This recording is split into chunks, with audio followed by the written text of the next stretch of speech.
I started this whole music thing when I was like 13 or 14. I was in ninth standard. I used to listen to dubstep, hip hop, Skrillex, that sort of thing.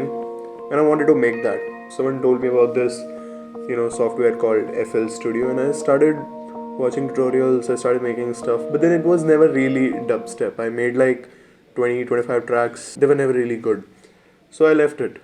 And eventually I started listening to hip hop. I used to listen to Travis Scott, I used to listen to Migos and stuff.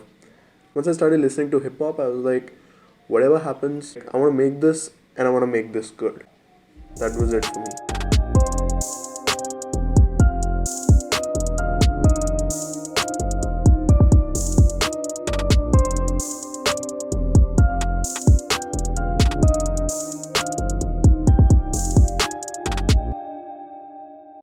So the beat you just heard is the one that we're going to be going through today. I got the idea for this beat when I was listening to Future's recent studio album. I think it was called Future Hendrix. And I was like, I want to make something that, Future could rap to, trap, full of synths, hard basses, and, something that Future goes for. So I came up with a melody, I came up with drums for that, and let's get into it. I started with the piano melody. It was a very simple piano. I found it in Nexus. I use Nexus a lot. It's in piano, soft and tiny. These were the notes that I laid down. It's in C minor melodic scale.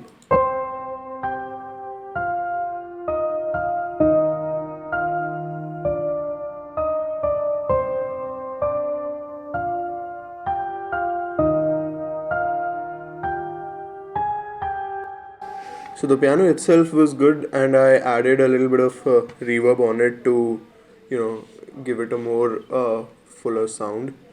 Then I went for this pad, I wanted a sort of a dark pad, something that complements this whole piano section that I laid down. So I went to Omnisphere. So I use Omnisphere a lot. Omnisphere is like my go-to plugin for anything. Like, Omnisphere has got everything. It's got so many sounds you can never fully explore it. So I went to pads plus strings, and I went to ice caves under it, and then I laid down these notes. They were in the same scale as the piano section, and I laid down some notes over here, the lower notes, to go with it.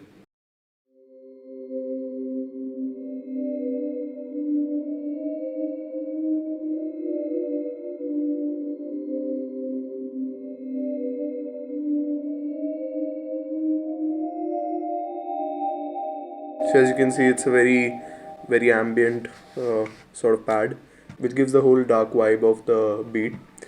Then I went to the melody. I knew I wanted an ARP sound on it as soon as I made that piano part. But I knew that I didn't want the piano part throughout the melody. I wanted an ARP sound, however. Future uses a lot of ARP sounds, and I wanted something like that. So I came up with this ARP first. It's again in Omnisphere, and sounds like this.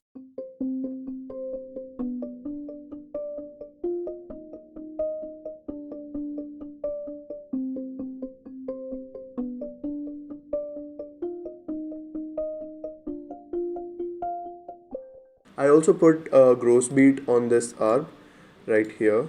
I put a gross beat and I EQ'd it to have only the lower mid and the mid frequencies. And then I wanted another arp on it, something not as bouncy but a little bit wavy. So I went with this arp.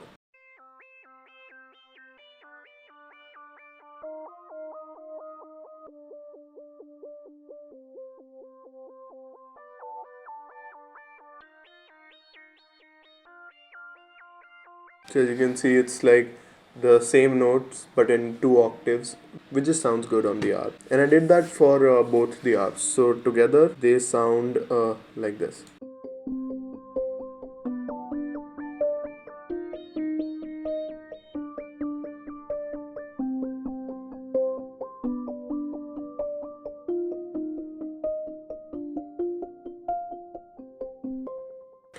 So it's bouncy, it's wavy. I like this already. And then I went to the most important part. I went to the drums.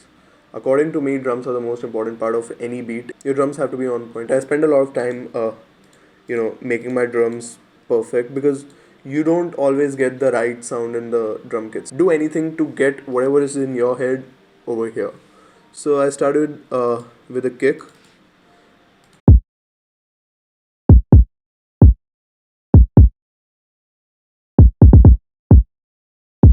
It's a very simple kick, but I EQ'd it. So without EQ, it sounds like this, and with EQ, it sounds like this. I don't know if you guys can notice, but there's a very small difference. It's over here that I EQ'd it. I boosted the muddy part of a kick a little bit to make it more thumpy, to make it more prominent in the beat. I like my kicks prominent, and then I went for the hi hat.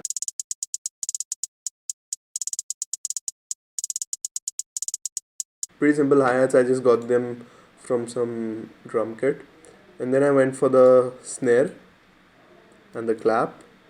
So the clap I used was this, and the snare I used was this. I added just the tiniest bit of reverb to the snare. So I had the kick, I had the hats, I had the clap, and I had the snare. I had all of that, and together they sounded like this.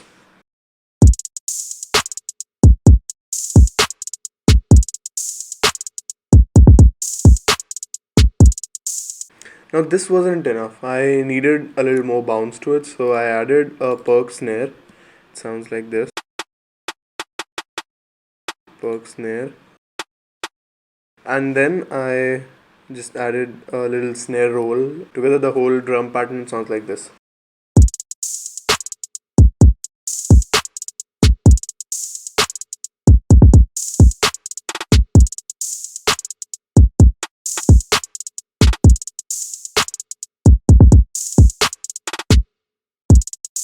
And after this comes the most important thing, the 808. If your 808 is good, your whole beat will slap. So the pattern I used is this one.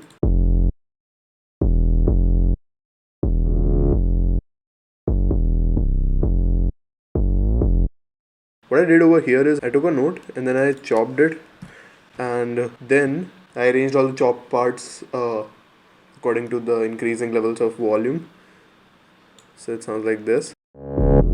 And that's it. And here I put a sliding note, and that's the whole 808 pattern. The drums and the 808 together, they sound like this.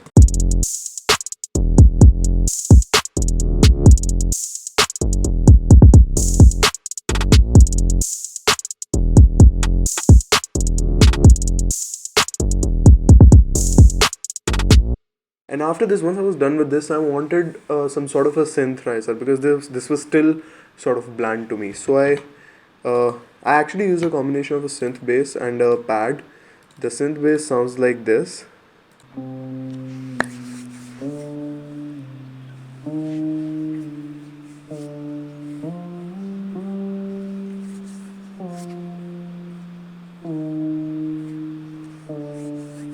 And then the pad on top of it, it sounds like this.